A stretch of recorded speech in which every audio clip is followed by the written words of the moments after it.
आज क्या विशेष है? आज कुछ स्पेशल है क्या एग्रीकल्चर में?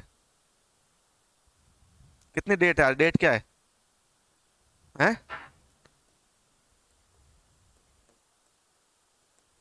कुछ याद आता है इस डेट को? ये तारीख एग्रीकल्चर में और एग्रीकल्चर के एजुकेशन में बहुत ज्यादा इंपॉर्टेंट है।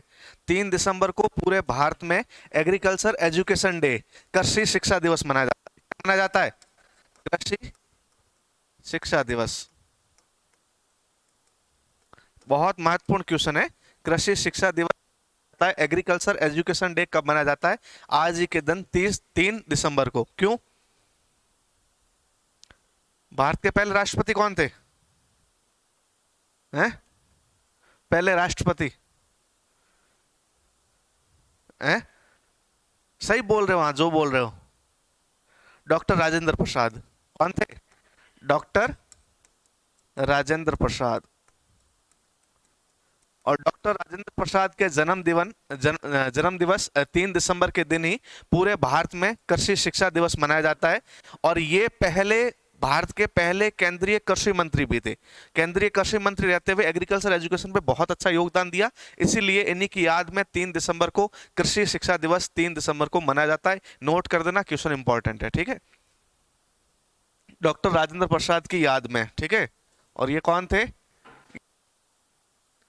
ये प्रथम राष्ट्रपति थे और प्रथम केंद्रीय कृषि मंत्री।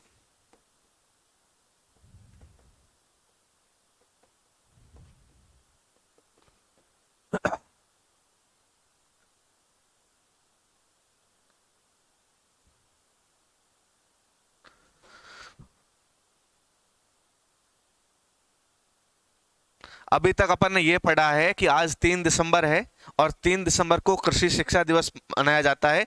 क्यों? क्योंकि आज डॉक्टर राजेंद्र प्रसाद का जन्मदिन है और वो पहले भारत के केंद्रीय कृषि मंत्री थे। उसके साथ पहले राष्ट्रपति थे। केंद्रीय कृषि मंत्री रहते हुए उन्होंने कृषि की शिक्षा में, एग्रीकल्चर एजुकेशन में बहुत ज्यादा योगदान दिया। और उन्हीं की याद में एग्रीकल्चर एजुकेशन डे 3 दिसंबर को हर साल सेलिब्रेट किया जाता है। ओके। कल क्या डेट है? क्या है 4 दिसंबर को? 4 दिसंबर को क्या है?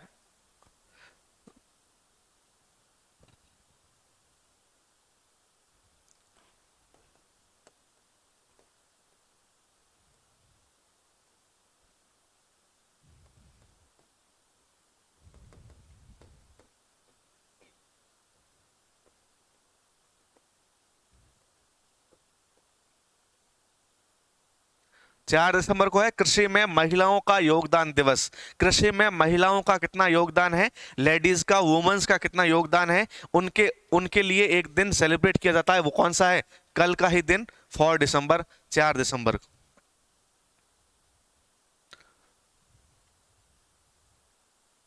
ठीक है। 5 दिसंबर को क्या सेलिब्रेट किया जाता है भाई? बहुत ज्यादा इंपॉर्टेंट है ये तो।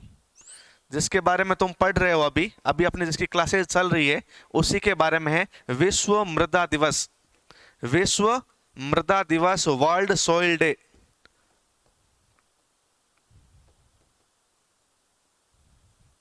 विश्व मृदा दिवस कब मनाया जाता है?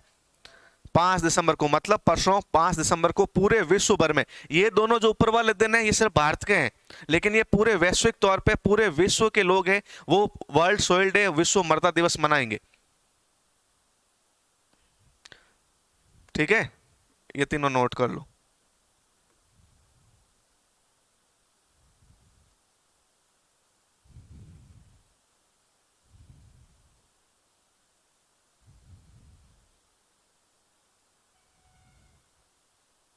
लिख लिए?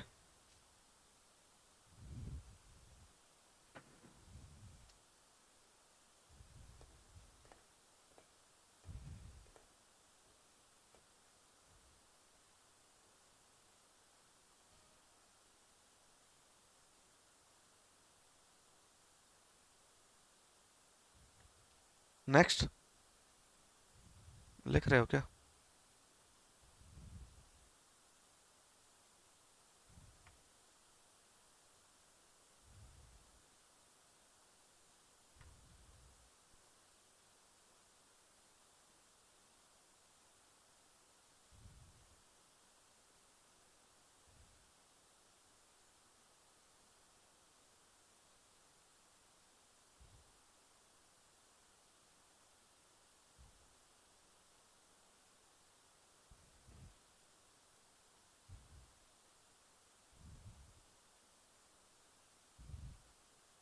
ठीक है, नेक्स्ट है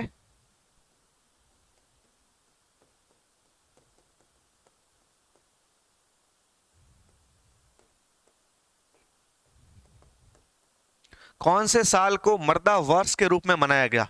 पूरे एक साल को मर्दा वर्ष के रूप में, पूरा का पूरा सोइल ईयर के रूप में मनाया गया, तो वो कौन सा साल था? 2015। 2015 को पूरे के पूरे साल को किसके रूप में मनाया गया? मर्दा वर्ष के रूप में मनाया गया, पूरे साल को। ठीक है, उस टाइम क्या, उससे पहले लोगों को मर्दा के बारे में जानकारी कम थी, तो मर्दा के प्रति जागरूकता, मर्दा को कैसे बचाया जा सकता है, कैसे संरक्षित रखा जा सकता है, उसके लिए एक पूरा का पूरा वर्ष सेलिब्रेट किया गया। वो कौन सा था? 2015 का वर्ष था।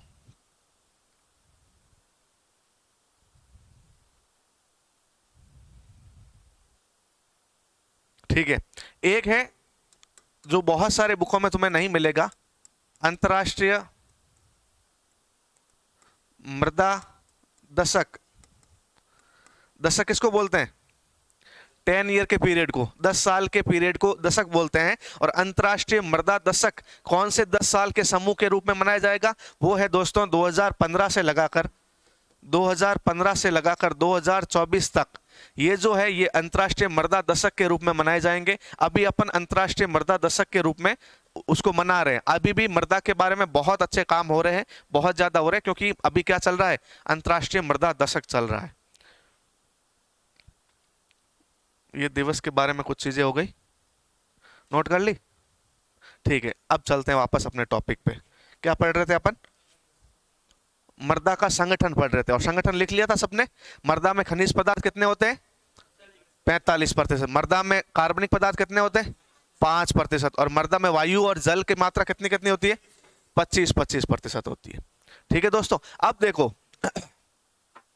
मृदा जो होती है ना, मृदा वो रियल में होती कैसी है? ये है मृदा के पार्टिकल्स, मृदा के कण है। हो सकते हैं खनिज पदार्थ के कण हो, और हो सकता है ये ऑर्गेनिक मैटर हो, कार्बनिक पदार्थ हो। मान लीजिए ये और कण है। अब इसमें आपको क्या दिख रहा है? मृदा के कण, जब अपन मृदा के कणों को ऐसे व्यवस्थित करते हैं तो इसके बीच में अपन को कुछ ना कुछ खाली स्थान दिखता है। देखिए 1 2 3 4, ये 4 मृदा कण है। इसके बीच में देखिए ये मृदा में क्या है? खालिस्तान है। यहाँ पे भी देखिए खालिस्तान है, खालिस्तान है। किसी भी गोल संरचनाओं को पास पास जोड़ेंगे तो 4 संरचनाओं के बीच में क्या आएगा? रिक्त स्थान आएगा। मृदा को ऐसा माना जाता है कि मृदा के कण भी कैसे हैं? स्फेरिकल है, गोल है। तो गोल कण आपस में मृदा मिट्टी में जुड़ेंगे तो बीच में क्या बनेगा? रिक्त स्थान। उस रिक्त स्थान में क्या भरे भरे जाएंगे? वायु भरा जाएगा या फिर जल। जिसकी मात्रा, या वायु की मात्रा ज्यादा है तो वायु भर जाएगी, और जल की मात्रा ज्यादा है तो उसमें क्या भर जाएगी? जल। अब अपन को ये क्वेश्चन आ जाए, ऐसे नहीं पूछे कि कार्बनिक पदार्थ कितना है, खनिज पदार्थ कितना है, ऐसे पूछ ले रिक्त स्थान कितना है। जो जिसमें वायु और जल दोनों आ सकते हैं, तो इससे बता सकते हो रिक्त स्थान में क्या भरा जाएगा? या तो वायु भरा जाएगी या फिर जल। वो दोनों मिला के कितना होता है? 50%। तो अब तुम्हें पूछ ले कि रंध्र अवकाश, रंध्र का मतलब समझते हो ना? पोर स्पेस। रंध्र अवकाश कितना है? मिट्टी का रंध्र अवकाश कितना है? तो कितना है? 50%। क्यों 50? क्योंकि 25 में तो क्या है, और 25 में क्या है? वायु। अब 50% रंध्रावकाश है तो टोटल सोइल का ठोस पदार्थ कितना होगा? पीछे कितना बचा? 50 बचा। तो यदि क्यों पूछ ले कि ठोस भाग कितना है, मृदा का ठोस भाग कितना है, तो कितना है? 50। ये दोनों चीजें भी वहां नोट कर दीजिए, जहां पे लिखा है ना लास्ट में, वहां आगे लिख लीजिए कि मृदा में रंध्रावकाश भी कितना होता है? 50। और ठोस भाग भी कितना होता है? 50।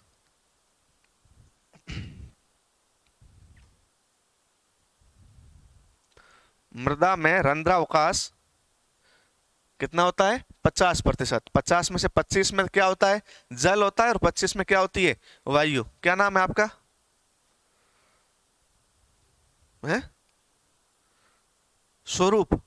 ओके, किस हताशा में जी रहे हो भैया?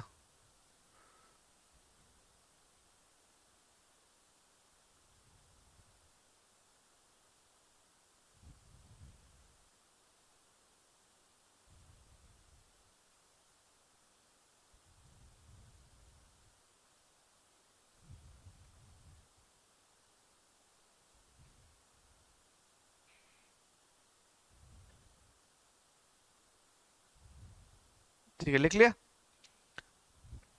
अब तुम्हें कोई पूछे कि कुल रंध्रावकाश का कितना प्रतिशत भाग जल होता है, कुल रंध्रावकाश का कितना प्रतिशत भाग जल होता है। देखो यहां अपन बात कर रहे थे 100% मर्दा की, 100% मर्दा में 50 तो क्या है, रंध्र है, और 50 क्या है, ठोस है। अब इसको अपन ने कुल माना है, मतलब ये क्या हो गया, इसमें से 25 और 25 थे, तो 25 का डबल कितना हो गया, 50%। आ रहा है ना समझ में भाई। अपन ने क्या है 100% यदि कुल मर्दा माने, उसमें से 50% रंध्र है, और उस 50% में 25 जल है और 25 क्या है, वायु है। अब अपन ने रंध्रावकाश को कितना माना है, 100%। 100% रंध्रावकाश में तो आधा रंध्रावकाश किससे भरा है, जल से, और आधा किससे, तो 100 का आधा कितना है, 50, तो 50 क्या होगा, जल, और वायु कितनी होगी, 50 पर। तो कुल रंध्रावकाश पूछे तो 50, और कुल मर्दा पूछे तो 25। कुल मर्दा का तो 25 और कुल रंध्रावकाश का 50%। आ गया समझ में। ठीक है, एक और चीज देखते हैं। अब पूछे कि कुल ठोस भाग का कितना प्रतिशत कार्बनिक पदार्थ है, कितना होगा भाई। देखो 100% यदि अपन ने लिया है ठोस भाग, 100% मर्दा लेते हैं तब कितना होता है, कितना होता है कार्बनिक पदार्थ, 5% कार्बनिक पदार्थ होता है, और 45% क्या होता है, खनिज पदार्थ। आया समझ में। अब अपन ने क्या लिया है, 100% क्या लिया है, ठोस भाग लिया है। मतलब ये जो पूरा ठोस है मर्दा के अंदर, जो अपन ने 50% ठोस था, उसका अपन ने क्या कर दिया है, 100 डबल कर दिया है, तो 5 का भी क्या हो जाएगा, डबल हो जाएगा 10%। 45 का भी क्या हो जाएगा, कितना हो गया, 90। 90 और 10 कितना होता है, आ गया ना समझ। क्वेश्चन कैसे भी घुमाए, खुद को नहीं घूमना है, वहीं बैठे बैठे दिमाग को नहीं घुमाना है, वहीं बैठे बैठे सिंपल सा क्वेश्चन आएगा। क्वेश्चन ये पूछे भले कि कुल मर्दा का ठोस कितना होता है, 50, कुल मर्दा का रंध्र कितना है, 50, कुल रंध्र का पानी कितना है, 50, कुल रंध्र की वायु कितनी है, कुल ठोस का कार्बनिक पदार्थ कितना है, 10, और कुल ठोस का खनिज पदार्थ कितना है, 90%। ये 6 प्रकार 7 प्रकार के क्वेश्चन बन सकते हैं इसी एक क्वेश्चन से। अब ये इतना नहीं समझाता, क्वेश्चन कुछ और तरीके से आ जाता, तुम क्या बोलते, सर ने तो लिखवाया ही नहीं है। ठीक है, तो ऐसा नहीं है, इसी एक क्वेश्चन से 10 प्रकार के क्वेश्चन बन सकते हैं, और वो अधीनस्थ बोर्ड वाले 10 प्रकार में 11वां प्रकार भी ढूंढ सकते हैं। अब वो तुम्हें खुद को करना है। 10 तो मेरे माइंड के, उनका माइंड मेरे से ज्यादा होगा, तो हो सकता है एक और बता दे, लेकिन वो आएगा इसी में से, आएगा इसी में से। ठीक है, नोट कर दो सारा। ये लिखवाऊंगे या फिर लिख लोगे ऐसे, लिख लो, लिखवाऊं, लिखवाओ। बेनीवाल जी बोल दिए लिखवाओ, तो लिखवा देते हैं। ठीक है, कहां तक लिखा है बेनीवाल जी आपने, ये उससे आगे, ठीक है आगे लिखो, आगे स्टार करके लिखो। कुल रंध्रावकाश का, कुल रंध्रावकाश का, कुल रंध्रावकाश का 50% भाग, 50% भाग वायु एवं 50% भाग जल होता है,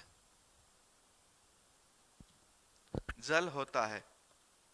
आगे लाइन लिखो,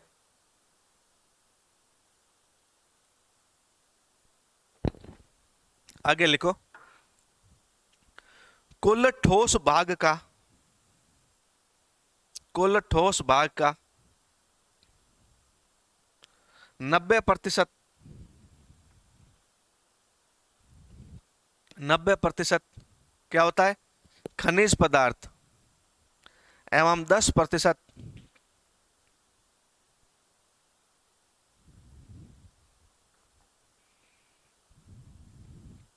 कार्बनिक पदार्थ होते हैं, ऑर्गेनिक मैटर।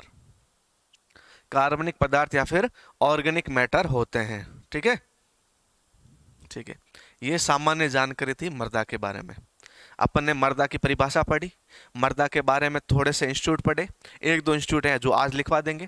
ठीक है, उसके बाद में अपन ने मृदा के जो डेज थे अपन ने पढ़े, और इसके बाद में अपन ने ये चीजें पढ़ी कि भाई मृदा के जो कंपोजिशन है, संगठक है या घटक, क्या क्या होता है। तो घटक में अपन ने चारों घटक पढ़े। ठीक है, आज अपन एक क्वेश्चन, बहुत इंपॉर्टेंट क्वेश्चन है, वो कल की क्लास में रह गया था, वो है कि मृदा के शब्द की उत्पत्ति। देखो, शब्द की उत्पत्ति वाला क्वेश्चन एक तो पक्का ही पूछा जाता है, भले मृदा का नहीं पूछेंगे, एग्रीकल्चर का पूछ लेंगे, एग्रोनॉमी का पूछ लेंगे। आजकल टिलेज वाला बहुत ज्यादा है, उसमें ट्रेंड में है। ठीक है, कुछ भी पूछ सकते हैं। तो ये जो शब्द है ना, फ्लोरिकल्चर शब्द की उत्पत्ति किससे हुई ना, हॉर्टिकल्चर की किससे हुई, पोमोलॉजी की किससे हुई, वर्टिक जो जितने भी कल्चर है पूरे के पूरे पूछ सकते हैं। सामान्य ऐसा होता है कि जिसके पीछे भी कल्चर लगा है वो सारे के सारे वर्ड किसके होते हैं, लैटिन के सामान्यतः, कुछ अपवाद है। और जिसके पीछे लॉजी और नॉमी लगा है वो ग्रीक भाषा के समझे जाते हैं। अपने सोइल में ना तो लॉजी लगा है ना क्या लगा है, कल्चर लगा है, तो यहाँ कंफ्यूजन वाला है। तो ध्यान रखना, सोइल की उत्पत्ति हुई है लैटिन भाषा से। किस भाषा से हुई है, लैटिन लैंग्वेज से। अब यहाँ उत्पत्ति वाला है ना, थोड़ा कॉन्सेप्ट हिला हुआ है बहुतों का। सोइल की उत्पत्ति, जो मृदा शब्द है ना, मृदा हिंदी में जैसे को कहते हैं, उसको इंग्लिश में क्या कहते हैं, सोइल। बहुत सालों पहले इंग्लिश में ऐसा कोई वर्ड नहीं था, समझो पहले ये उत्पत्ति वाला कॉन्सेप्ट क्लियर करो। ये उत्पत्ति है क्या, शब्द की उत्पत्ति कैसे होती है। भाई आज मेरा नाम कुछ है, इसको क्या बोलते हैं आज, बोतल। तो इसको बहुत सालों पहले बोतल नहीं बोला जाता, बोतल होती नहीं थी, बोतल के बारे में लोग समझते ही नहीं थे। तो जब बोतल आई तब शब्द आया ना, तब कुछ ऐसी स्ट्रक्चर आई तब शब्द आया। पहले कोई वस्तु बनी होगी फिर शब्द का नाम दिया होगा। तो मिट्टी बहुत पहले थी, लेकिन मिट्टी को कुछ बोलते नहीं थे। तो सबसे पहले मिट्टी को, सोइल को सबसे पहले लैटिन भाषा में बोला गया। किस भाषा में, लैटिन भाषा में। तो लैटिन भाषा का एक शब्द था सोलम। क्या शब्द था, लैटिन भाषा बोलने वाले लोग सोलम बोलते थे। उस सोलम से इंग्लिश वालों ने क्या निकाला, उस सोलम का अर्थ सोइल। समझ रहे हो ना, ऐसे भाषा की उत्पत्ति होती है। तो सबसे पहले लैटिन भाषा में सोइल का यूज सबसे पहले कौन सी भाषा में किया गया, लैटिन भाषा में किया गया। लैटिन भाषा में एक वर्ड हुआ करता था उस टाइम, नाम होता था सोलम। क्या था, सोलम। और सोलम का मतलब लैटिन जो भाषा बोलने वाले लोगों के मतलब उनके दिमाग में सोलम बोलते थे तो क्या इमेज आती थी, सोलम का मतलब होता है फर्श। सोलम का मतलब क्या होता है, फर्श। अब अपन पृथ्वी, जब मैंने पृथ्वी बताई थी ना, पृथ्वी, अब इस पृथ्वी का फर्श मतलब इसकी सबसे बाहरी बाउंड्री। और सबसे बाहरी बाउंड्री, पृथ्वी की बाहरी बाउंड्री क्या होती है, फर्श मतलब क्या होता है, किससे बनी होती है, मिट्टी से बनी होती है। समझ रहे हो नहीं समझ रहे। तो इस प्रकार सोलम से अपने सोलम का शाब्दिक अर्थ होता है फर्श, और सोलम से कौन सा वर्ड बना इंग्लिश का, सोइल, जिसको हिंदी में क्या बोलते हैं, मृदा बोलते हैं। आया समझ में। अपन ने बात है एग्रीकल्चर, किससे बना है, एग्रीकल्चर किसका वर्ड है, लैटिन भाषा का। कितने वर्डों से बना है, दो, एगर प्लस कल्चरा। एगर का मतलब क्या होता है, सोइल। लैटिन भाषा का जो वर्ड है एगर, इसका मतलब क्या होता है, सोइल, सोइल या फिर मिट्टी। और कल्चरा का मतलब क्या होता है, टू कल्टीवेट, मतलब जोतना। मिट्टी को जोतना ही क्या है, एग्रीकल्चर है। मिट्टी को जोतते हैं उसी को क्या बोलते हैं, एग्रीकल्चर। तो एग्रीकल्चर के मीनिंग में भी अपना नाम छुपा है, किसका, सोइल का। इसलिए सोइल बहुत ज्यादा इंपॉर्टेंट है। आया समझ में। तो अब लिखो, ये वाला लिखो, सोइल शब्द की उत्पत्ति। मृदा मत लिखना, मृदा हिंदी में, रियल में जो इंग्लिश का वर्ड है ना सोइल, वो लैटिन भाषा से आया है। ठीक है, तो सोइल शब्द की उत्पत्ति, सोइल शब्द की उत्पत्ति, सोइल ये ऐसे SOIL, ठीक है।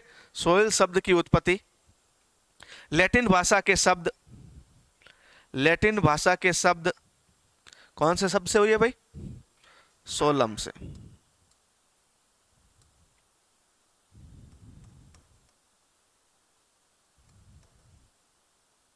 क्या कोई भाषा सीधे ही इंग्लिश में परिवर्तित हो जाती है क्या, गांव कौन सा है, भीलवाड़ा है, कहां से जाता है, यहां से ब्यावर, तो वाया ब्यावर। तो हमेशा कोई चीज वाया होके जाती है, किसी ना किसी बीच से होके जाती है। ये जो सोइल का जो वर्ड था ना सोलम, लैटिन भाषा का, ये वाया ओल्ड फ्रेंच होके आया है। सोलम किसमें चेंज हुआ, फ्रेंच भाषा में, और फ्रेंच भाषा से किसमें आया, इंग्लिश में। और इंग्लिश से अपन मतलब क्या निकाले, सोइल का मतलब क्या होता है, मृदा। तो हिंदी में अपन मृदा बोलते हैं, इंग्लिश में क्या बोलते हैं? सोइल। और उसी को लैटिन भाषा में क्या बोलते हैं? सोलम बोलते हैं। ठीक है, क्लियर हो गया माइंड में? ठीक है। क्या है? सोलम से हुई है, शब्द सोलम से हुई है। अब लिखो सोलम का अर्थ।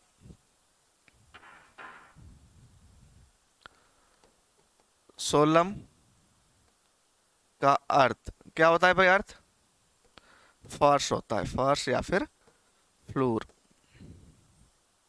First floor, second floor, third floor, पहला फर्श, दूसरा फर्श, तीसरा फर्श,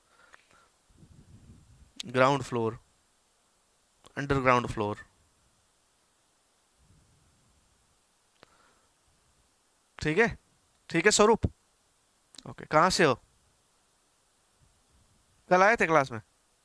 नहीं आया था। हाँ, थोड़े अलग चेहरा दिखा, पूछ लिया नाम, देखो बाकी सब वही है। याददाश्त बहुत कमजोर रहती है मेरी, मुझे अभी तो याद नहीं इसका नाम बलवंत बेनीवाल है। ठीक है, आगे।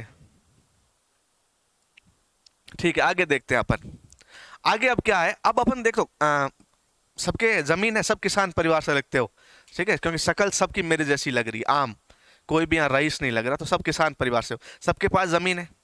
ठीक है, जमीन है, और कुछ शहर में प्लॉट भी होंगे, हो सकते हैं, या फिर गांव में भी कहीं पास में प्लॉट होंगे, रियायती प्लॉट, जहाँ पे मकान वकान बनाने का सोचा हुआ। अपन ये कभी जमीन खरीदने जाते हैं खेती के लिए, और कभी अपन प्लॉट खरीदने जाते हैं, तो पता है दो चीजों में बहुत अंतर करते हैं अपन। कभी भी तुम प्लॉट खरीदने गए और वहां पे खोद के देखा है कि भाई कितना गहरा है? कभी नहीं देखते। प्लॉट अपन पथरीली जमीन पे भी ले सकते हैं, प्लॉट अपन रेते वाली जमीन पे भी ले सकते हैं, और प्लॉट बंजर भूमि पे भी ले सकते हैं, बिल्कुल बंजर है वहां पे भी अपन प्लॉट ले सकते हैं कि नहीं ले सकते? लेकिन कभी खेत खरीदने जाएंगे, बुआई या जुताई के लिए खेत खरीदेंगे, तब अपन लंबाई देखेंगे, खेत की चौड़ाई देखेंगे, और देखेंगे वो बंजर तो नहीं है, उसमें अच्छे से ग्रोथ तो हो रही है, और मिट्टी लूज है या फिर नहीं है। कभी बंजर भूमि खरीदेंगे खेती के लिए? नहीं खरीदेंगे। तो ध्यान रखना, मिट्टी जो होती है ना, मृदा, उसकी तीन विमाओं के बारे में पढ़ा जाता है। कितनी विमाओं के बारे में? तीन। क्योंकि मिट्टी होती है 3D, 3 विमी होती है। क्या होती है? मिट्टी में अपन क्या देखते हैं? उसकी उसकी क्या देखते हैं? लंबाई देखते हैं। उसकी क्या देखते हैं? चौड़ाई देखते हैं। और उसकी क्या देखते हैं? गहराई भी देखते हैं।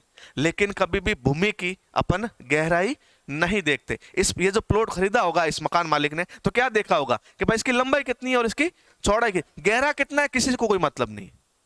ठीक है, ज्यादा ही पथरीली होगी जमीन, बुलडोजर या फिर जो जेसीबी है वो मंगवा के खुदवा लेंगे। लेकिन खेती तो जेसीबी से हो नहीं सकती ना, उसको तो अपन रोज जोतना पड़ेगा। इसलिए याद रखना, जो मिट्टी होती है, मिट्टी की कितनी विमाएं होती है?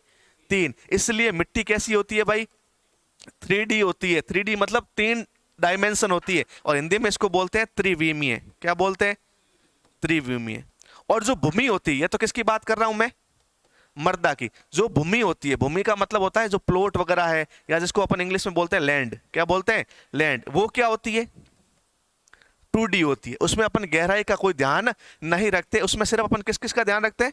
लंबाई, चौड़ाई। कि मेरा एक प्लॉट है, तो पूछेंगे कितने बाई कितने का है?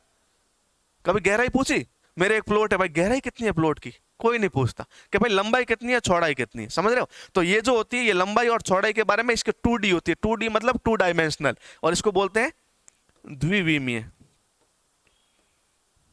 कितनी विमाएं होती है? द्विविमीय। यहां से गाड़ी लेके जाते हैं अपन कहीं, तो अपन कितने विमा में, डायरेक्शन में, कितनी विमा में अपन ग्रोथ कर रहे होते हैं? कभी ऐसे दोस्त हैं कि मैं भाई गाड़ी लेके गया, तो कभी पूछेगा कि चौड़ाई कितनी चली? हमेशा क्या बोलते हैं? 3 किलोमीटर गया, 6 किलोमीटर गया, मतलब कितनी विमा का ध्यान रखा है? एक। वो होती है 1 विमीय बातें। ये कितनी है? भूमि कितनी है? 2 विमीय। और मृदा क्या होती है? 3 विमीय। ठीक है, तो लिख दो, मृदा एक त्रिविमीय संरचना है।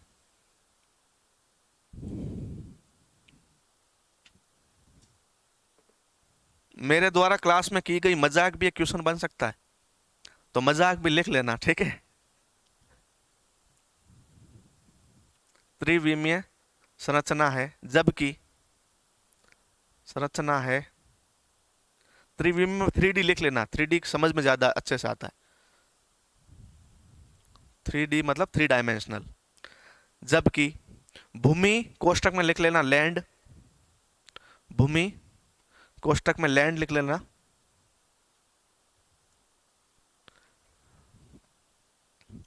एक द्विविमीय संरचना है। कौन सी है? द्विविमीय संरचना है। यहां तक कोई दिक्कत भाई?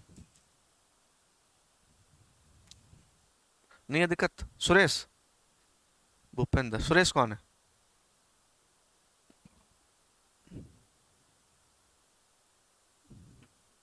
ठीक है, लिख लिया ना सबने? हाँ, अब कल किसी ने बोला था कि सर पेडोन के बारे में नहीं बताया आपने। पेडोन, कल किसी ने बोला था मुझे पेडोन के बारे में। तो देखो, पेडोन वैसे तो एग्रीकल्चर सुपरवाइजर के लिए मैंने नहीं देखा कितना इंपॉर्टेंट होगा, लेकिन फिर बता देता हूं मैं तुम्हें। अपन क्या है कि तुम्हें पता है तुम्हारे घर की मिट्टी के, मैंने बोला था ना कल, वो ISSS में सबके सैंपल पड़े, यहाँ काजरी में भी हर गांव के सैंपल पड़े। तो अपन सैंपल लेने जाते हैं, सैंपल का मतलब होता है नमूना, कि मिट्टी का नमूना लेते हैं, थोड़ी सी मिट्टी लेते हैं और मिट्टी की जांच करते हैं कि मिट्टी में क्या क्या है। एक शब्द तुमने सुना होगा, सोइल हेल्थ कार्ड। ठीक है, मृदा स्वास्थ्य कार्ड, अभी योजना चल रही थी 2015 में शुरू हुई, और हर एक घर में एक A4 साइज का पेपर आता है और उस पर लिखा होता है कि आप में जिंक कितना है, आपकी मिट्टी में बोरॉन कितना है, आपकी मिट्टी में आयरन कितना है, मैग्नीज कितना है, आपकी मिट्टी का पीएच कितना है, आपकी मिट्टी का EC कितना है, सब पढ़ेंगे अभी। ठीक है, सब क्या होता है, तो वो सब आता है। तो अपन मिट्टी का नमूना लेके लाते हैं। नमूना का मतलब, नमूने का मतलब समझते हो? जैसे अपन ने क्या, अरे भाई खाना बनाते हो, तो खाना बनाते हैं तो खाना पक जाता है तो हाथ में लेके थोड़ा सा देखते हो ना छक के कि भाई पका है कि नहीं पका है, टेस्ट कैसा है, नमक कम तो नहीं है। तो वो क्या है रियल में? पूरी सब्जी खा के देखते हो नमक है कि नहीं है? नहीं, थोड़ा सा नमूना लेते हो। तो नमूना का मतलब थोड़ा सा सैंपल लेना। ठीक है, तो अब मिट्टी मेरे यहाँ, मान लो ये मेरा प्लॉट है, यहाँ मिट्टी है, तो मैं मिट्टी में नमूना कहाँ से लूंगा? रैंडम कहीं से भी लूंगा, एक जगह से। तो मिट्टी का छोटा से छोटा खंड जो पूरी की पूरी मिट्टी को रिप्रेजेंट करता हो, मिट्टी का छोटा सा खंड जो पूरी की पूरी मिट्टी को क्या करता हो, रिप्रेजेंट करता हो, उसका नेतृत्व करता है कि भाई यहाँ की मिट्टी में देखूंगा ना तो मुझे समझ में आ जाएगा वहां मिट्टी कैसी है, वहां कैसी है और यहाँ कैसी है। वो जो संरचना होती है वो क्या कहलाती है? पेडोन कहलाती है। क्या कहलाती है? पेडोन। जैसे कि मान लो ये खेत है, इस खेत में मैंने क्या किया, एक छोटी सी आकृति काट ली, इतनी मान लो देख ली, और इसकी मैंने लंबाई देखी, चौड़ाई देखी और इसकी गहराई, और इसी के मैंने प्रॉपर्टी देखी, तो मुझे पता चल जाएगा यहाँ कैसी है मिट्टी, यहाँ कैसी है और यहाँ कैसी है। लेकिन मुझे यहाँ नहीं पता चलेगा कि यहाँ कैसी है, यहाँ वापस एक पेडोन देखना पड़ेगा। तो पेडोन क्या होता है? मिट्टी का छोटे से छोटा खंड जो पूरी की पूरी मिट्टी का नेतृत्व करता है। और इसका आकार कितना होता है, क्षेत्रफल कितना होता है? 1 से 10 मीटर स्क्वायर। 1 मीटर स्क्वायर से 10 मीटर स्क्वायर। एग्रीकल्चर सुपरवाइजर के लिए इंपॉर्टेंट नहीं है, फिर भी लिख लो तुम। ठीक है, पेडोन क्या होता है? पेडोन से ही वर्ड बना है पेडोलॉजी। कल पढ़ा था पेडोलॉजी क्या होता है, एक क्वेश्चन पूछते हैं। कल कौन आया था क्लास में? हाँ, बताओ, पेडोलॉजी का मतलब क्या होता है? अध्ययन करना क्या कहलाता है? पेडोलॉजी। एडिफोलॉजी, मर्दा का पादप के साथ संबंध, एडिफोलॉजी कहलाता है।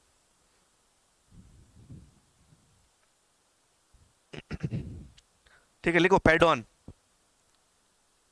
मर्दा का वो छोटा से छोटा खंड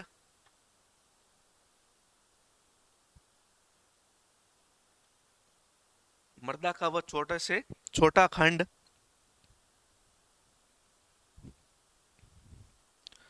जो वहां की मृदा के बारे में, वहां की मृदा के बारे में संपूर्ण जानकारी देता हो,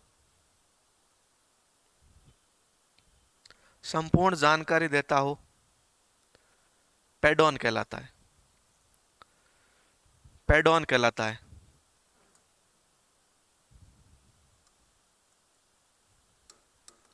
क्षेत्रफल लिख लो पेडोन का कितना होता है।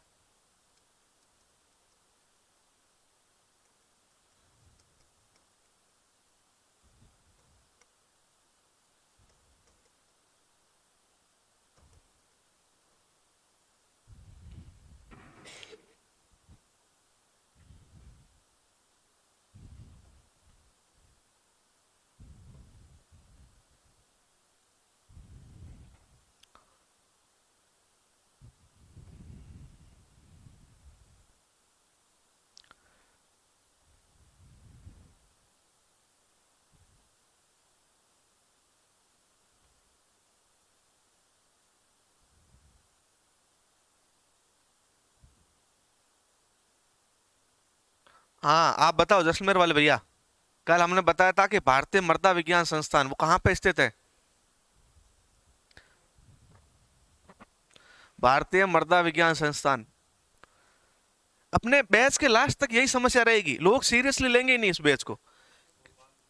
हाँ बताओ भाई, पढ़ो जाके, जितना पढ़ाया जाके पढ़ो, सीरियसली लो। और तुम्हें ऐसे ही महसूस करना है कि या फिर ऐसे करो 15,000 मुझे दे दो, कोर्स बैच पूरा होगा मैं तुम्हें वापस दे दूंगा, ताकि फील तो आएगा क्लास का। फील ही नहीं ले रहा है, क्लास में जितना भी पढ़ाया अभी बहुत कम पढ़ाया, जाके पढ़ो। हो सकता है कल टेस्ट हो, संडे है ना कल, हाँ हो सकता है टेस्ट हो कल, ठीक है। तो पढ़ो जाके, सीरियसली लो इस बैच को। हाँ एक और बताओ, आप बताओ, कल एक अपन ने और इंस्टीट्यूट पढ़ा था, वो था केंद्रीय मृदा लवणता अनुसंधान संस्थान। कहाँ पे है?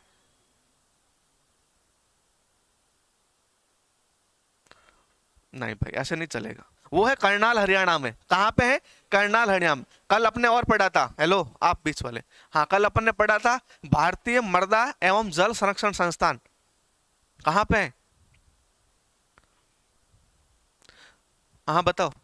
देहरादून में, उत्तराखंड के देहरादून शहर में उसका एक संस्थान बना हुआ है। आज दो संस्थान और लिखते हैं अपन। एक तो बहुत ही फेमस है, बहुत ही नजदीक है अपने, वो है केंद्रीय केंद्रीय शुष्क क्षेत्र अनुसंधान संस्थान। कहाँ पे है? पाल रोड, जोधपुर। जोधपुर राजस्थान। केंद्रीय शुष्क क्षेत्र, इसको शॉर्ट में बोलते हैं काजरी। क्या बोलते हैं?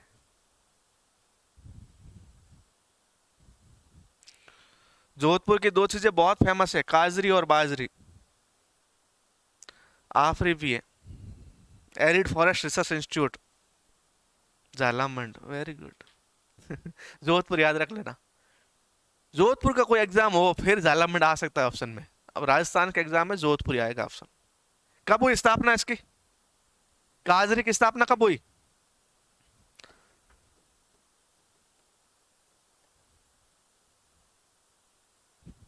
2 अक्टूबर 1959 में, 1959।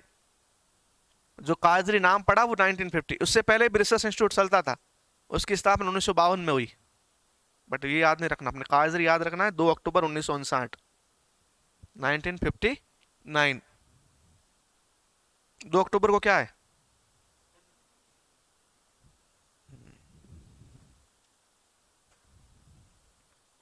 Dry day.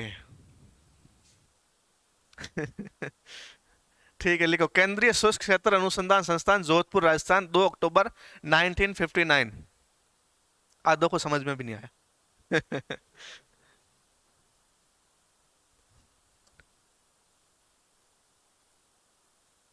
ठीक है, सेकंड लिखो, आज का सेकंड है NBSS and LUP। NBSS and LUP कहाँ पे है? क्या है इसका नाम?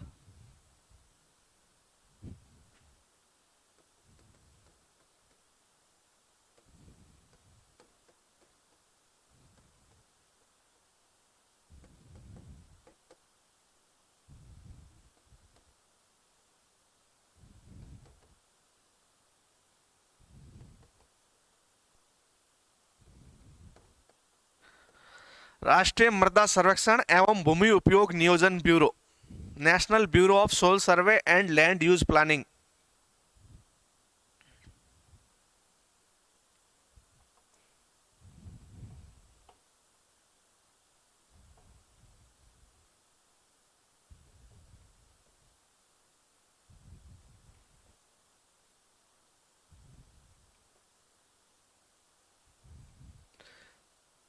राष्ट्रीय मृदा सर्वेक्षण एवं भूमि उपयोग नियोजन ब्यूरो,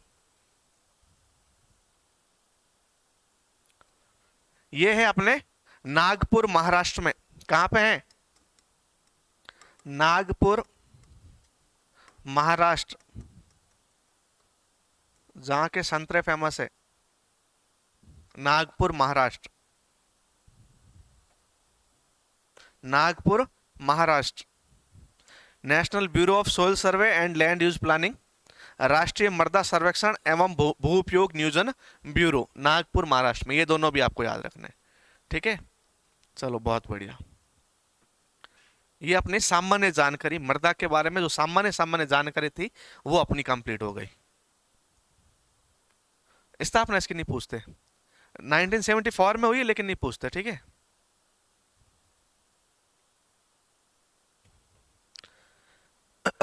आगे लिखो। अब एक नया टॉपिक शुरू करते हैं अपन सामान्य जानकारी के बाद में, वो है जिसके बारे में क्वेश्चन बन सकता है।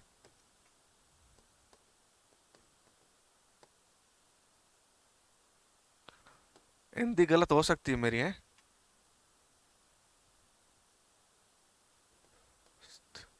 ऐसे ही लिखते हैं।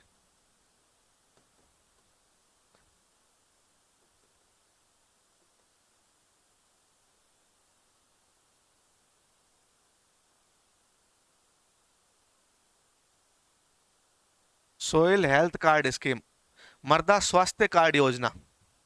और इसके इंपॉर्टेंट क्वेश्चन है, इंपॉर्टेंट क्वेश्चन बन सकता है इस योजना के बारे में। तो चलो योजना के बारे में शुरुआत करते हैं अपन, कहानी की तरह सुनेंगे, ठीक है।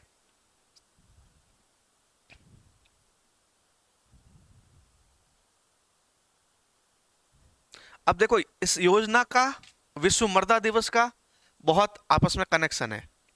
विश्व मृदा दिवस कब मनाया जाता है? 5 दिसंबर को। और विश्व मृदा वर्ष 2015, याद रखना विश्व मृदा दिवस भी 2015 को शुरू किया गया मनाना। 2014 को पहला विश्व मृदा दिवस मनाया गया था। तो वहीं से मृदा के बारे में 2015 का जो साल है ना, मृदा के बारे में बहुत ज्यादा इंपॉर्टेंट है। मई जून, अब कहानी सुनते हैं। मई जून 2014 में अपने यहाँ पे इलेक्शन हुए और उस इलेक्शन में अपने नए प्राइम मिनिस्टर बने। वो प्राइम मिनिस्टर राजस्थान आए 2015 की फरवरी में। 19 फरवरी को राजस्थान आए। 19 फरवरी को राजस्थान के सूरतगढ़, जो कहाँ पे है, श्री गंगानगर, वहां पे आए और उन्होंने वहां पे घोषणा का उद्घोषण किया। घोषणा के बारे में बताया। और वो घोषणा कौन सी थी, वो योजना कौन सी थी? वो थी मृदा स्वास्थ्य कार्ड योजना। 19 फरवरी 2015, 2014 में इलेक्शन हुए, मोदी जी प्राइम मिनिस्टर बने। और 2015 की कौन सी फरवरी को? 19 फरवरी को। 19 फरवरी 2015 को सूरतगढ़ कृषि फॉर्म, जो सबसे बड़ा कृषि फॉर्म है, वहां, ये कहां पे है? श्री गंगानगर में है। वहां पे प्राइम मिनिस्टर जो थे वहां, यहाँ अपने भारत के, उन्होंने घोषणा की, एक योजना की। वो कौन सी थी? मृदा स्वास्थ्य कार्ड योजना। अब इसमें था क्या? देखो अपना सबका सबका हेल्थ चेकअप होता है टाइम टू टाइम। जब भी खांसी हुई डॉक्टर के पास गए, जब भी अपन बुखार आया अपन डॉक्टर के पास गए। और अभी तो डॉक्टर वाला बहुत चला था जिस टाइम अपन ने कोविड हुआ था, बहुत ज्यादा इंपॉर्टेंस अपन को पता चली। मिट्टी के अपन सॉरी इसका अपन ने अपना देखा, पशु पक्षी अपने जो बीमार होते हैं, पशु बीमार होते हैं, तब एनिमल हस्बेंड्री के जो डॉक्टर होते हैं वो आते हैं, उनके बारे में डॉक्टर दवाइयां देते हैं। वहां तक चल रहा था, अपन को भी पता था, बचपन में भी पता था कि भाई अपने डॉक्टर होते हैं, पशुओं के भी डॉक्टर होते हैं। फिर थोड़ी देर बाद अपन को पता चला कि भाई पादपों को भी दवाई देनी पड़ती है। पादप यदि खराब हो गया तो कुछ ना कुछ दवाई देने पड़ते हैं। लेकिन याद रखना, अपनी बीमारी, पशुओं की बीमारी और पादपों की बीमारी सबसे ज्यादा रिलेटेड है मिट्टी की बीमारी से। यदि अपनी मिट्टी खराब है तो अपन भी खराब होंगे, अपने पादप भी खराब होंगे और अपने जीव जंतु भी क्या होंगे? खराब। मिट्टी बहुत इंपॉर्टेंट है। तब सोचा गया कि क्यों नहीं मिट्टी का भी हेल्थ कार्ड बनाया जाए, मिट्टी का भी स्वास्थ्य कार्ड बनाया जाए कि भाई अपनी मिट्टी स्वस्थ है कि नहीं है। क्योंकि मिट्टी स्वस्थ है सब स्वस्थ है, और मिट्टी ही अपनी स्वस्थ नहीं है तो क्या है? सब खराब है। आजकल ऑर्गेनिक फार्मिंग पे बहुत जोर चल रहा है। जैविक खेती, जैविक खाओ, जैविक उत्पादन करो, जैविक ही कंज्यूम करो। क्यों? जितने भी केमिकल्स यूज है, केमिकल से बहुत ज्यादा हार्मफुल अपने को इफेक्ट देखने को मिले, तो फिर कर क्यों रहे हैं सर? जिस दिन अपन ने ये कॉमर्शियल एग्रीकल्चर छोड़ दी, अपना प्रोडक्शन ही नहीं होगा। आज अपन बीमारी से मर रहे हैं, फिर अपन भूखों मरेंगे। भूख से मरेंगे तो मरना तो है ही, लेकिन इससे क्या है, थोड़े ज्यादा चलते हैं। भूख से तो 2-4 दिन की भूख ही सहन नहीं होगी, बीमारी से 6 महीने भी काट लें, 6 साल भी काट लें, 60 साल भी काट लें। ठीक है, तो इसलिए ये कॉमर्शियल एग्रीकल्चर चल रहा है, लेकिन धीरे धीरे ऑर्गेनिक फार्मिंग में भी चल रहा है काम। एक देश नाम बताओ जो ऑर्गेनिक फार्मिंग की वजह से अभी बिल्कुल दिवालिया घोषित हो गया था। श्रीलंका का नहीं सुना? एक तस्वीर आई थी बीच में, और राष्ट्रपति भवन में बैठे स्विमिंग पूल में छोरे नहा रहे थे उसके बेड पे। सुना कि नहीं सुना? तो ये श्रीलंका में जो है ना, ये पूरा का पूरा 100% ऑर्गेनिक की तरफ डाइवर्ट कर रहे थे। यूरिया का जो प्रोडक्शन ही बंद कर दिया, यूरिया देना ही किसानों को बंद कर दिया था, और इसी वजह से ये हालत हो गई। तो 100% ऑर्गेनिक संभव नहीं है, क्योंकि उससे क्या हो जाएगी, बहुत भुखमरी आ जाएगी। और सबसे ज्यादा ऑर्गेनिक फार्मिंग कौन सी कंट्री की है?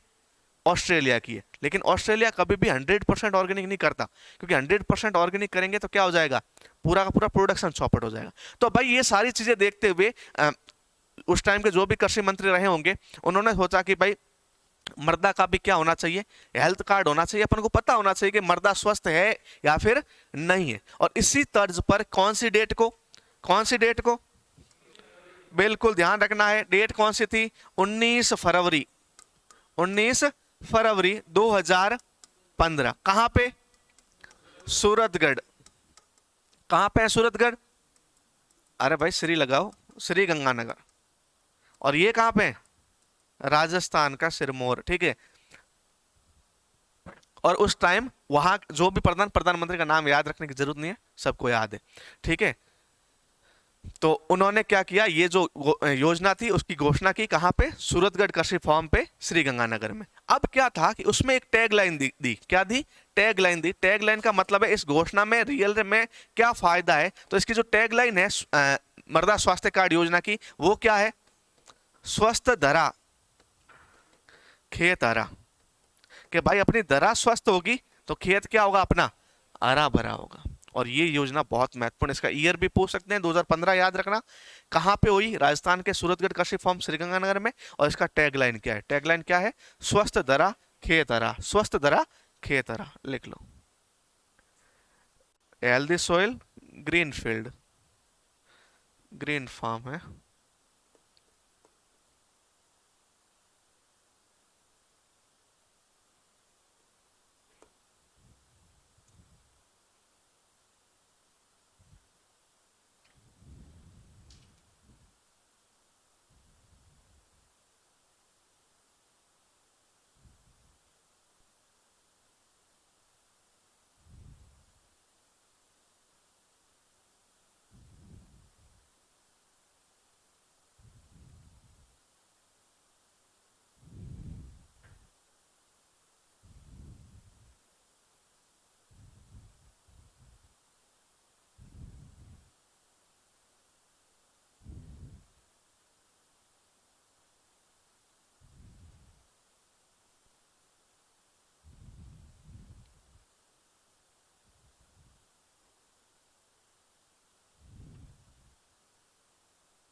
लिख लिया,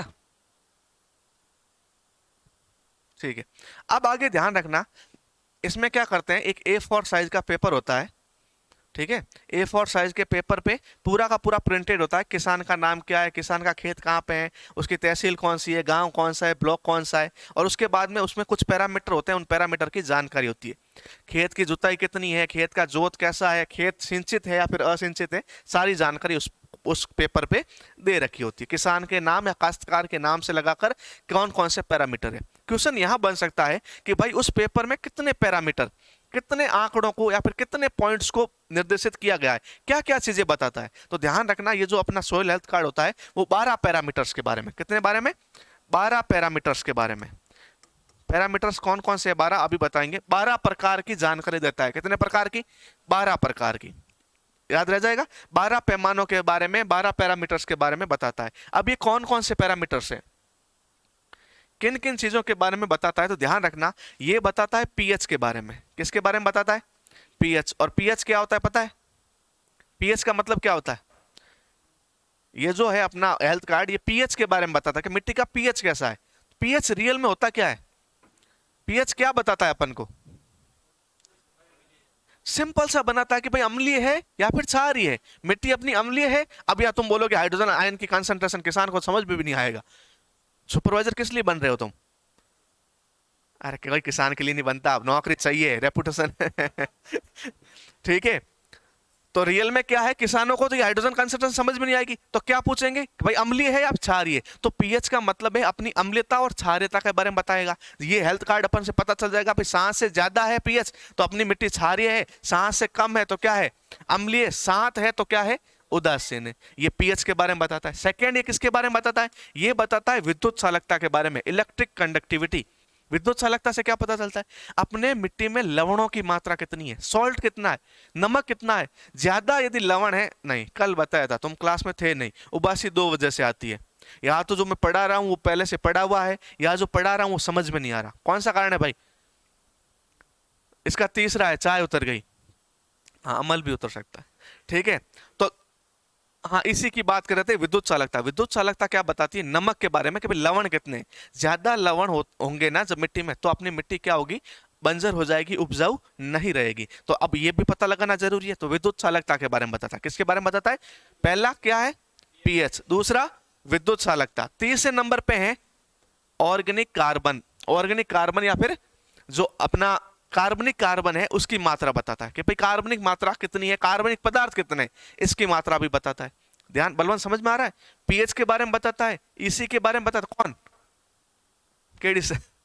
ये जो सोइल हेल्थ कार्ड है, वो सोइल हेल्थ कार्ड है, वो 12 पैरामीटर्स, कितने पैरामीटर्स के बारे में बताता है? 12 पैरामीटर्स के बारे में बताता है। पहला है पीएच, दूसरा है ईसी, तीसरा है ऑर्गेनिक कार्बन या कार्बनिक कार्बन के बारे में बताता है। चौथे नंबर पे याद रखना उपलब्ध नाइट्रोजन के बारे में बताता है कि नाइट्रोजन कितना है।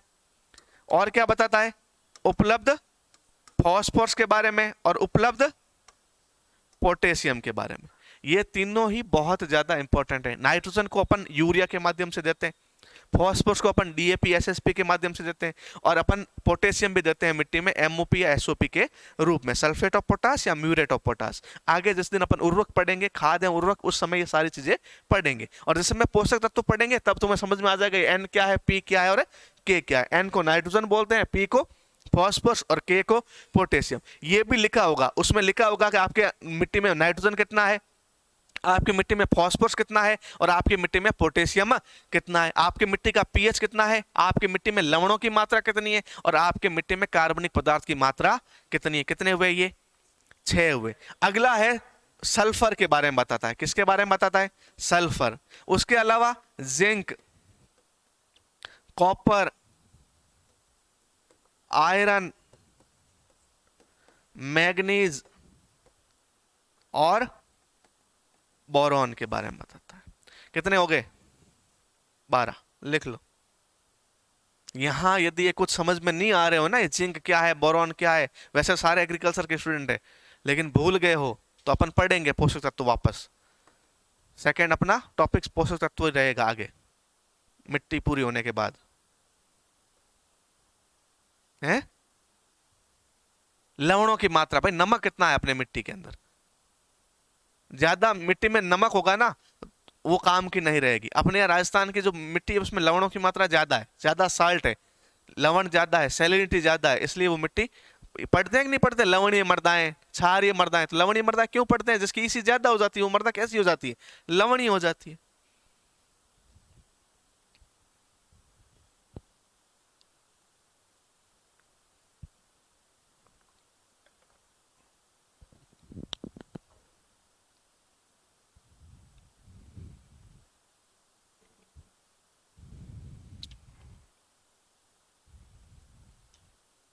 ये 12 पैरामीटर से जो कौन बताता है? अपना सोइल हेल्थ कार्ड बताता है, मृदा स्वास्थ्य कार्ड बताता है, जिस योजना की शुरुआत 19 फरवरी 2015 सूरतगढ़ श्री गंगानगर में हुई, जिसकी टैगलाइन थी स्वस्थ धरा खेत आरा।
लिख लिया सभी ने? क्या नाम है? क्या? पीएच, ईसी, ओसी, उपलब्ध नाइट्रोजन, उपलब्ध फास्फोरस, उपलब्ध potassium, sulphur, zinc, copper, iron, manganese और बोरॉन, ये 12 पैरामीटर्स है जिसको जहाँ कहाँ पे अंकित होते हैं ये 12 पैरामीटर्स अपने सोइल हेल्थ कार्ड में, कि भाई पीएच कितना है, ईसी कितनी है, ऑर्गेनिक मात्रा कितनी है, उपलब्ध नाइट्रोजन की मात्रा कितनी है, फास्फोरस कितना है, पोटेशियम कितना है, सल्फर कितना है, जिंक कितना है, कॉपर कितना है, लिखा होता है बिल्कुल। इतने केजी आपकी मिट्टी में ये है, इतने केजी ये है, इतना प्रतिशत ये, पूरा का पूरा अंकित होता है। नहीं तो कल लाके बता देंगे आपको, ठीक है, वो पेपर लाके बता देंगे। अब आगे चीज एक ध्यान रखना, अब ये कैसे पता चलेगा, सोइल हेल्थ कार्ड को कैसे पता चलेगा, वो सेम जब सब्जी पक जाती है तो आतेली में लेके देखते हैं, वैसे ही नमूना लेके जाते हैं। कौन लेके जाएगा, अरे कौन, तुम लेके जाओगे भाई, कौन किसान लेके जाएगा, ये सुपरवाइजर। तुम पूछना अपने सीनियर सुपरवाइजर 2021 वाली भर्ती में लगे, कॉल लगाना, क्या कर रहे हो, अरे भाई खेत पे आ रखा हूं, अरे भाई यार बहुत बहुत हालत खराब है, क्यों, कुछ नहीं करना, दिन के 10 सैंपल लेने। तो भाई हालत खराब ही करेंगे ना, वहां बैठा के थोड़ी पूजा थोड़ी करेंगे सुपरवाइजर बनने के बाद, ठीक है।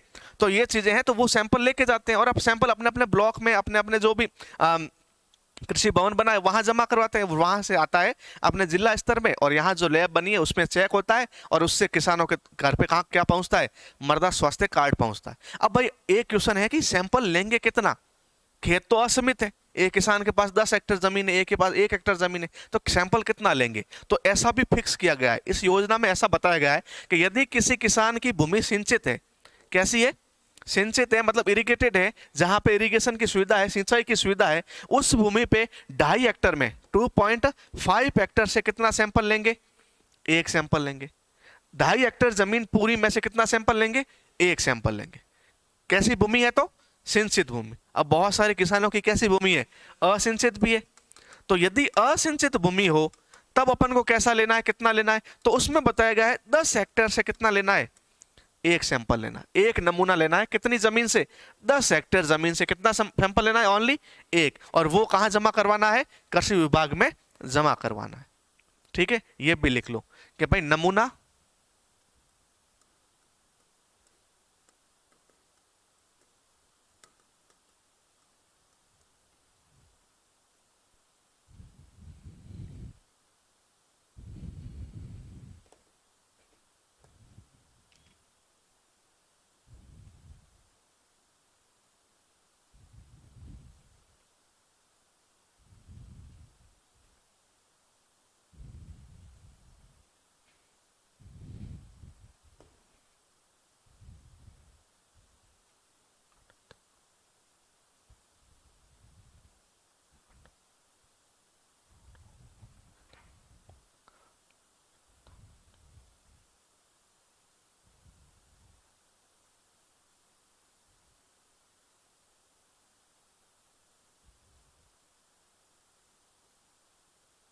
लिख लिया, ठीक है। एक और बात लिख लो इसमें, जो अपना स्वास्थ्य कार्ड बनता है ना, मृदा स्वास्थ्य कार्ड, मृदा स्वास्थ्य कार्ड, स्वास्थ्य कार्ड हर 3 साल में क्या होता है, रिन्यू को क्या बोलते हैं,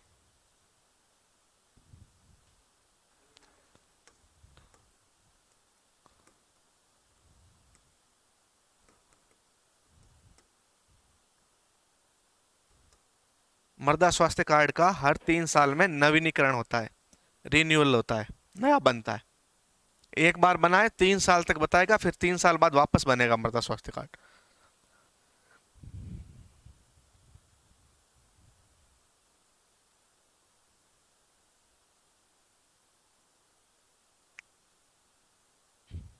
लिख लिया दोस्तों,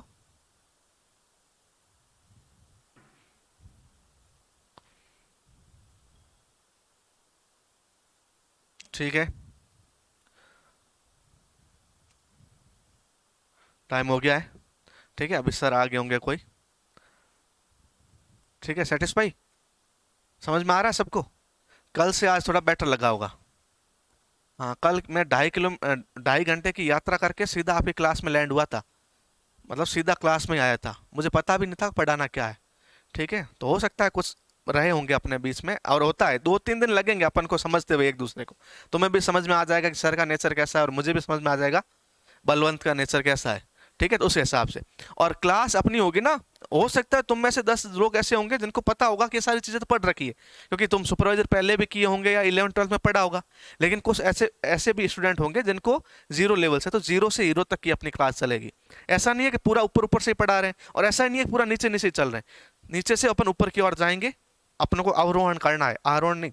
ठीक है, तो अपन ऊपर की ओर चलेंगे, पर्वत चढ़ेंगे। ठीक है, और लास्ट में कुछ शब्दों के साथ अपनी क्लास खत्म करते हैं।